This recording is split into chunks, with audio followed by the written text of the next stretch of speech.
Hey everyone, welcome to the home office for the launch of the brand new 2021 Toyota Sienna.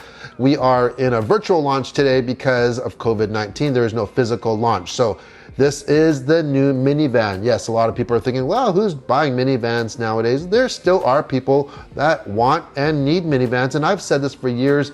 The minivan is the most practical vehicle out there. Sure, some people may not like the idea or stigma of driving a minivan, but seriously, they are the most handy vehicles just for the sliding doors, especially if you have kids or elderly parents or people with mobility issues. It's easy to get in and out of. So let's get to the launch of this new van right now. So I do have a little bit of B-roll here that we'll play.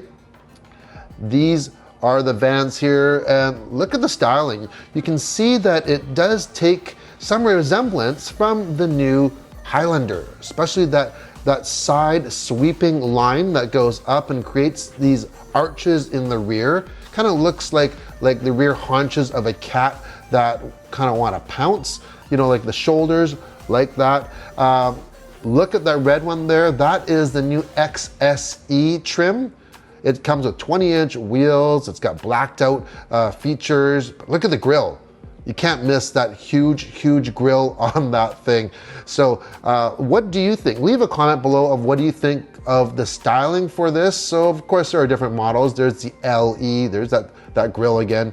There's the LE, there's that XSC. There is a limited and platinum trim, which is your top of the line.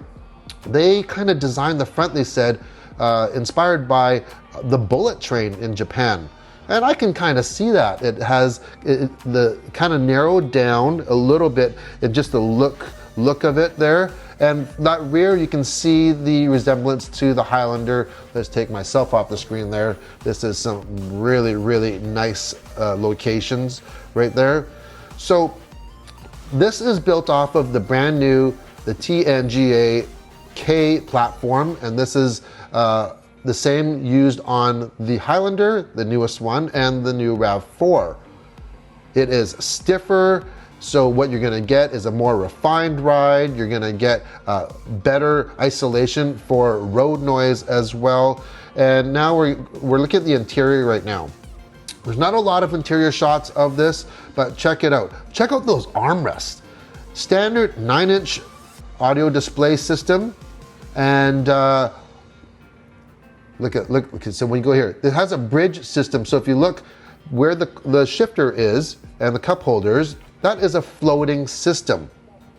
So what does that mean? Well, underneath this, there is storage areas there. So here's the infotainment center, and it comes standard with Apple CarPlay and Android Auto for those wondering. Let's go into some of the more of the stills here to show you. So there, that is the bridge system, and let me just go on to the next one here, if we can get back here. So this is the area that I was talking about underneath. So you can put your bag there if you have a purse, or you know, whatever you want. But what's really interesting really is those armrests. They look really comfy. I do wish it had a kind of a shelf system like the Highlander does. That is very handy. And so let's go on to the next one here.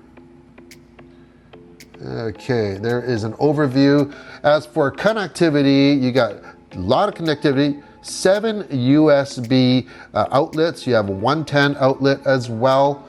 In the back, we don't have a shot of, but the second row now actually slide 25 inches. That is a lot. Apparently it's the most in any segment of any road vehicle. So 25 inches. So you definitely want to be in the second row if you're on a long trip. That's the place to be. So let's check out some more video here. Let's look at, this is the XSE. I'm a fan of Toyota's XSE models, whether it's from their Camry, their RAV4 that we just tested not too long ago. It just adds some sportiness. Now, the power is gonna be the same, but a lot of times they do tweak the suspension, so it gives you a little bit more of a sporty ride, engages you a little bit better. And now let's talk about what's under the hood, because this is one of the most interesting things. You only have one power plant now. It is a hybrid. Doesn't matter what model you get a hybrid version with the new Sienna. It's a 2.5-liter 4-cylinder engine. There is no turbos or anything like that, and it's matched to.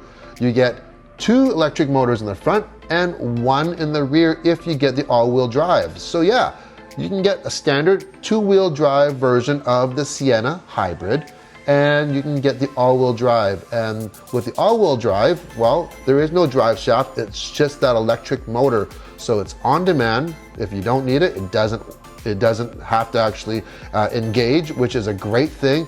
Really good for fuel economy. Fuel economy is rated at 7.1 liters per 100 kilometers, and that's 33 miles per gallon. Think about this. This is a minivan that can carry 7 people, and you're getting 7 liters per 100K. That is astonishing. That is really, really, really good. So we mentioned it's nice and quiet in there, but if you want to raise up the noise, there is available 1200 watt, 12 speaker premium audio system from JBL that you can get. A 360 camera is available. Backup camera is standard, of course.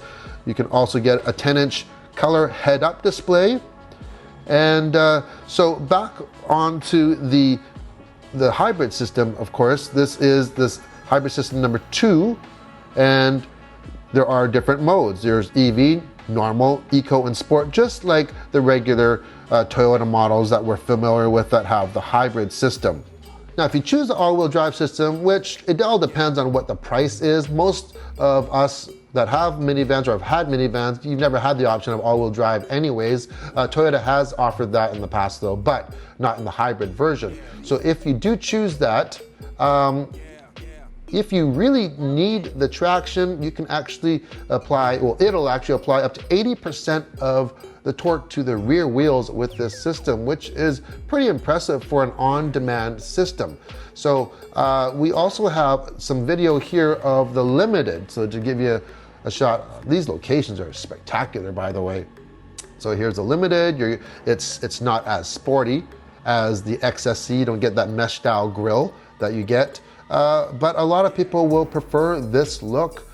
It's quite subtle. The rear end, you have, I wish we could get a little bit closer, but the styling of those rear lines almost make it look like there's like vents going through the rear. And I mentioned this on the Highlander. There's a little bit closer. I don't know, there are some angles that you can really see some of the styling influences from the Toyota Supra. In the rear a little bit, I see a little bit of even of Mariah, just a tiny bit, you know, like it's definitely the most styled Toyota Sienna ever. Now, here's one thing that I'm really wondering, and this is just my own little pet peeve in all the last generations of the Toyota Sienna. My pet peeve is that the power rear hatch, when you actually grab that handle, guess what happens? Nothing. When you have a power tailgate, you grab that tailgate and nothing happens.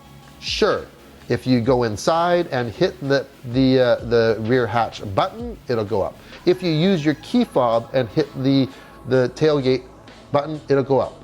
But if you go and grab it, it will not open. And this was actually a deal breaker. We were thinking about getting a Toyota Sienna, and we tried one for 2 weeks and we could not get used to it. And it's a big deal. You're using that rear hatch all the time, especially when you have kids, and it just drove us nuts. And so on the last generation, I was really hoping they'd addressed it. Nope, they did not.